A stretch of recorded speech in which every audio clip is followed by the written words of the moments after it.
president this afternoon called on Congress to temporarily suspend the federal gas tax, which is right now about 18 cents a gallon. It's a move President Biden has resisted until today, given that it is unlikely to pass Congress. While officials say a gas tax holiday is worth considering, there is a cost. Those funds are used for repairing roads and infrastructure, important priorities across the country. What the president wants is a 3-month gas tax holiday on both regular gas and diesel going into September. He also wants states to pass their similar versions of that gas tax holiday. The president also had a word specifically here for the oil companies. Here's what he said.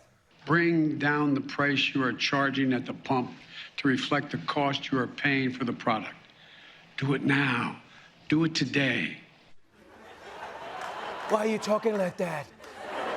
Is this a secret? Should the rest of us be listening?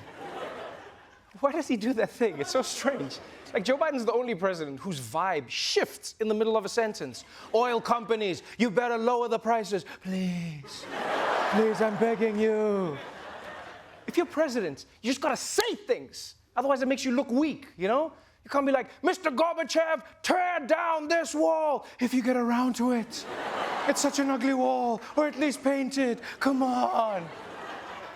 And you know, I feel like this is the big difference between Trump and Biden, you know, is how they use their power. Because with Trump, it was always like, ah, shit, is he gonna use his power? And with Biden, it's like, ah, shit, is he gonna use his power? Also, whoever decided to call it a gas tax holiday, that person should be fired. It's not a holiday. What does that mean? It's a gas tax holiday. No, just be like, we're not charging gas. It's a gas tax holiday. That's the worst holiday of all time. What, you save 18 cents off of gas and I still have to go to work? Are you shitting me? Even Arbor Day is better than that shit. And this is what always confuses me about this country, right? Everywhere in the world, governments manage to protect their populations from corporate greed. Right? Like South Africa will limit how high bread prices can go. The EU will be like, you cannot pump chickens with the same hormones they use in the Hulk. In China, they're like, crypto's done, and no more dancing on TikTok, only homework. But whenever the American government has to deal with corporations, they've got about as much power as a tortoise that's stuck on its back, you know? It's just like, come on, oil companies. Come on, pass on your savings. Drug companies, don't overcharge for life-saving drugs, please. Please. But still, this is good news for Americans. Instead of the gas tax going to maintaining roads and infrastructure, drivers will now save 18 cents per gallon. And then you can use those savings to buy a new car after yours gets swallowed up by a pothole. But let's move on to a different problem facing practically everyone in America: gun violence.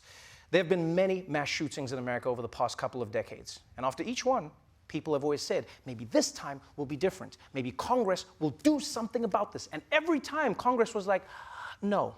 But ever since the mass shooting in Buffalo and Uvalde last month, a group of senators from both parties have been working together to see if they can find any common ground on gun reform. And it turns out this time is different, ever so slightly. This morning, after decades of partisan gridlock, a major breakthrough in Congress. 14 Republicans joining all 50 Democrats to advance a new compromise on gun restrictions. This is a breakthrough. And more importantly, it's a bipartisan breakthrough.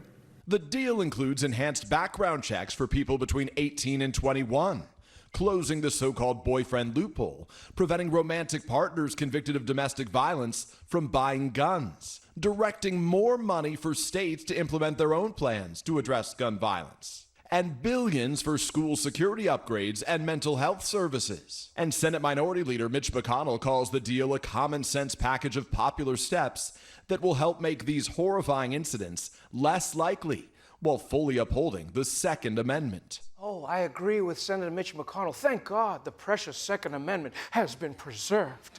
Oh, yes. I mean, I'm all for protecting kids, but the Second Amendment, oh, have you seen that little face? Have you seen it? Whose Second Amendment are you? Whose Second Amendment are you? Oh, you're so adorable. Sometimes I feel like Americans want to protect the Constitution more than they want to protect the Americans the Constitution is supposed to protect. It doesn't make any sense. Oh, I'm glad we could protect the Second Amendment. I'll tell you now, if the Second Amendment was in that classroom in Uvalde, the cops would have bust the door down with Mitch McConnell right behind them. You yippee-ki-yay, motherfucker.